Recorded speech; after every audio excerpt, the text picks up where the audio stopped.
Bonjour à tous, bienvenue sur Sensation. Alors l'association des Restos du Cœur n'est plus à présenter et pourtant elle ne se limite pas qu'au concert des Enfoirés qui a lieu chaque année.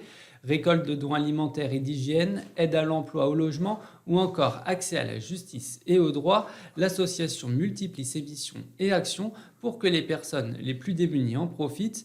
Et pour en parler avec nous, je suis aujourd'hui avec René Riquet, chargé de communication au Resto du Cœur Seine-Maritime. Bonjour. Bonjour. Alors, les Restos du Cœur, c'est une association plus que populaire, notamment grâce à son fondateur Coluche et au concert des Enfoirés qui a lieu chaque année.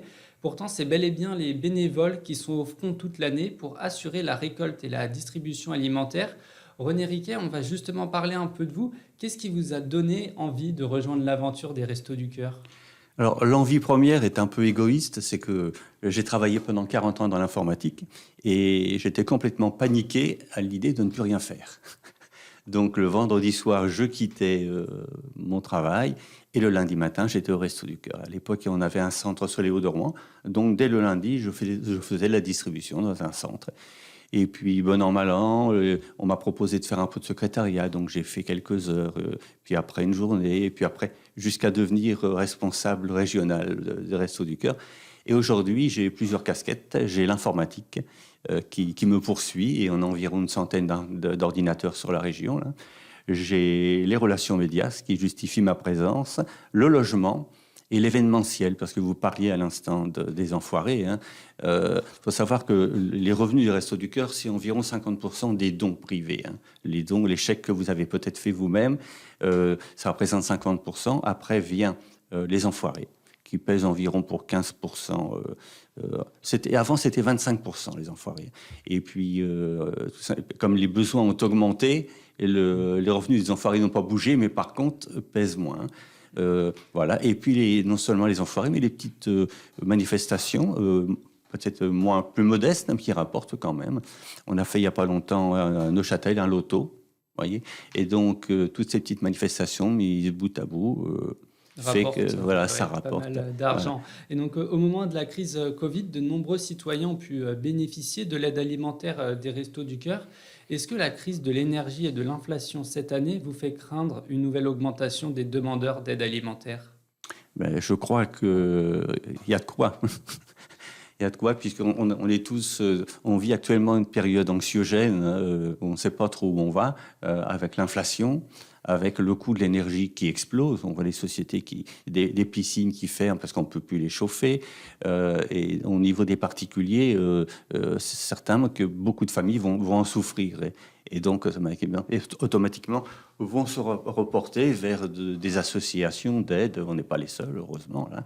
Et ça, bien sûr, l'avenir nous le dira, mais c'est fort probable, oui. Alors, quand on pense au Resto du Cœur, on pense avant tout à l'aide alimentaire. Pourtant, ce ne sont pas les seuls services que propose cette association. Qu'est-ce que vous proposez d'autre comme service? Alors, je crois qu'après l'aide alimentaire, ce qui vient en priorité, c'est le logement. Comment peut-on vivre décemment si on n'a pas un toit sur la tête, si on est réduit à dormir dans sa voiture, et Dieu sait si de nombreux cas sont dans cette situation. Donc, on a une activité logement, tous les jeudis matins, d'ailleurs, 57 rue des Sceaux à Rouen, c'est juste à côté, hein, où on reçoit des personnes en mal de logement. Malheureusement, on a beaucoup de demandes, on n'a que 14 studios, on en a, je crois, 6 à Saint-Étienne, 8 à Desvilles. Et on a aussi un logement sur les Hauts-de-Rouen en bail glissant. C'est-à-dire, je ne sais pas si vous connaissez le bail Non, pas glissant, du tout. c'est qu'en fait, le contrat est au nom des Restaurants du Cœur, le temps que la personne fasse ses preuves. Et quand elle a rassuré, disons, le bailleur, Mm. eh bien, le bail passe à son nom. Ça permet à des personnes qu'un bailleur n'accepterait pas parce que la situation n'est pas rassurante d'obtenir un logement. Donc on a actuellement un logement sur les Hauts-de-Rouen et il n'est pas exclu qu'on en prenne d'autres selon les demandes. Donc, de manière générale, les Restos du Cœur, c'est de l'aide alimentaire, c'est de l'aide à l'emploi, au logement. Il y a aussi une partie d'accès à la justice et au droit à la culture. Est-ce qu'il faut accentuer la visibilité de ces aides qui sont développées au sein des Restos du Cœur? Mais l'objectif des restos, c'est l'aide à la personne. Alors l'aide à la personne, ce sont les besoins fondamentaux, l'alimentaire, le logement, l'hygiène, la coiffure, parce que c'est important si on veut se présenter pour pour un emploi d'être correctement habillé, propre sur soi. Et Dieu sait si en dormant dans sa voiture, on est en difficulté pour arriver dans ces conditions. Donc c'est ça. Et puis comme vous disiez, l'aide juridique, l'apprentissage du français, qui est aussi une activité très importante. Hein, oui. Et l'aide à la culture, l'aide à la culture, on envoie tous les ans, je crois, une vingtaine de familles en vacances. Et donc, vous organisez également plusieurs événements tout au long de l'année. Il y a notamment les grandes collectes alimentaires qui ont lieu début mars. Est-ce que ce sont des événements qui fonctionnent et qui vous permettent d'avoir du stock alimentaire? Absolument, ça fonctionne très bien. Oui, on a une grande collecte alimentaire nationale tous les ans en mars. Pour faire face justement à cet avenir plus ou moins incertain, on a refait une nouvelle collecte régionale sur la région rouennaise il y a 2 semaines à peu près, là, qui a très bien fonctionné puisqu'on a récupéré 19 tonnes et ça nous permettra d'appréhender, j'espère, la prochaine campagne dans de meilleures conditions. Il faut savoir que toute cette aide alimentaire donc, qui est sous condition de ressources est distribuée d'environ une vingtaine de centres sur la région. Là. Et qu'on a mis en place aussi, en fait, on avait un centre à Saint-Saëns, qu'on a dû fermer parce qu'on occupait des locaux que le propriétaire avait voulu réclamer, récupérer, à juste titre d'ailleurs. Et donc, on n'a plus que Neuchâtel pour le pays de Bray. Et on a mis en place un camion itinérant.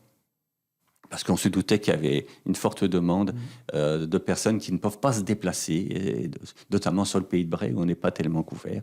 Et donc, ça vient à eux directement. Et quand on a vu le résultat, je dirais pas que c'était au-delà de nos espérances, mais disons qu'on a du mal à faire face, parce qu'un camion, c'est pas comme un centre. Hein. Il faut le remplir, il se vide vite, il fallait le remplir.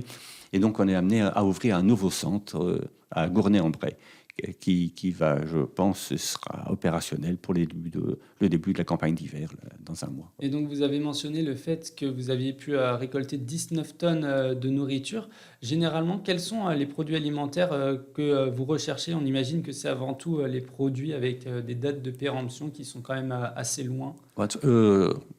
Les produits avant tout non périssables. Oui, en effet, avec des dates de péremption assez éloignées. Et bien sûr, les conserves classiques, les petits pois, haricots verts, ça marche du feu de Dieu. Et le classique, les pâtes, le riz, etc. etc. Tous les produits sont les bienvenus. Hein. Et notamment quand on fait des dons, chacun fait selon ses possibilités. Il y a des produits moins chers que d'autres. Et vous recherchez également des produits d'hygiène comme le gel douche, les brosses à dents, les cotons-tiges ou encore le dentifrice. On retrouve aussi les serviettes hygiéniques et les produits pour bébés. Ce sont des produits qui coûtent relativement cher. Est-ce que malgré tout, les dons en termes de serviettes hygiéniques et couches, par exemple, sont suffisants?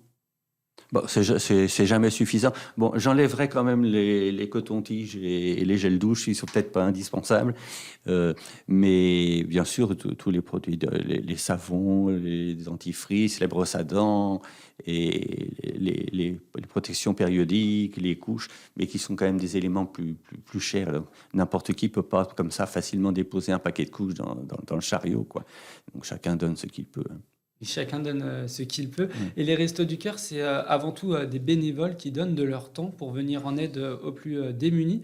Combien de bénévoles et surtout de points d'accueil sont effectifs en Seine-Maritime et sur le territoire de Rouen? Alors, en général, il y a une association des Restos du Cœur par département. Hein. C'est bien qu'il y en a 119, je crois, en France, avec quelques exceptions, et on en fait partie. La Seine-Maritime a 2 associations. Il y a les Restos du Cœur littoral au Havre et les restaurants du cœur de la région rouennaise à Rouen. Et donc, pour finir très rapidement... Attendez, je voulais juste préciser que donc, moi, je représente les Restos du Cœur de la région rouennaise et nous sommes 900 bénévoles, 950 bénévoles, je crois. Toujours en recherche de bénévoles. Voilà. Et donc, toutes les propositions sont les bienvenues. Je peux peut-être me donner le numéro de téléphone sur Rouen, là, 02 35 73 25 78. Donc, on recherche toujours des bénévoles, soit pour la distribution alimentaire, mais aussi pour des compétences plus pointues, comme chauffeur, comme cariste, pour le secrétariat, etc., etc. 02 35 73 25 78. Merci René Riquet d'avoir été avec nous sur Sensation aujourd'hui. Je rappelle que vous êtes chargé de communication au Resto du Cœur Seine-Maritime. Et pour revoir et réécouter cette émission, rendez-vous sur votre site internet Radio Sensation.